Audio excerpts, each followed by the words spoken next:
बिताऊं। खाए रगे क्रिया तय संगी तोर संग जिंदगी बिताऊं। बीच भंवर मोला छोड़े रे पगली कैसे जिंदगी बहाऊं। बीच भंवर मोला छोड़े रे पगली कैसे जिंदगी बहाऊं। खाए रगे क्रिया तय संगी तोर संग जिंदगी बिताऊं। खाए रगे क्रिया तय संगी तोर संग जिंदगी बिताऊं। बीच भंवर मोला छोड़े रे पगली कैसे जिंदगी बहाऊं। बीच भंवर मोला छोड़े रे पगली कैसे जिंदगी बहाऊं। ये रानी वो मोला जन तरसाना। ये रानी वो मोला जन तरवाना।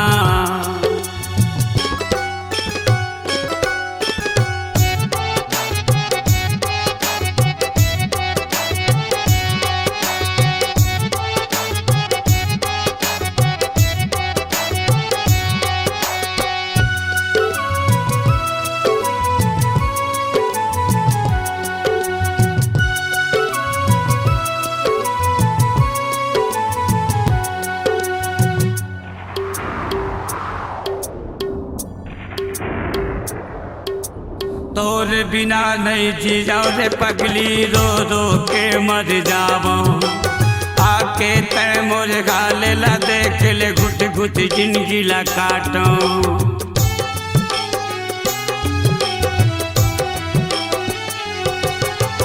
तोर बिना मोला कछो निभावे काला दुखला बतावो। भूख प्यास मोला कछो नहीं लागे कैसे जिंदगी बितावो। तोर बिना रानी मोर जिंदगी अधूरा। तोर बिना रानी मोर जिंदगी अधूरा।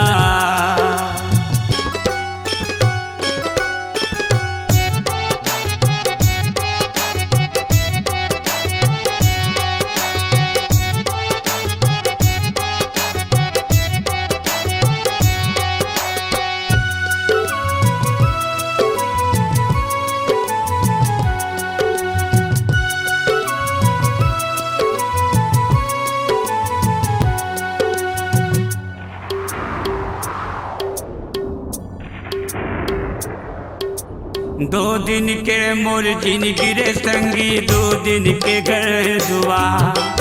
ऐसन जिंदगी मिले का भोजन जिंदगी होगे मोर खोवा।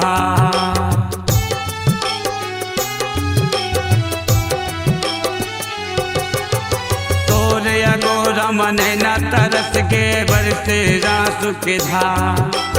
एक झलक दिखला जा रे पगली कैसे जियो मैं आ।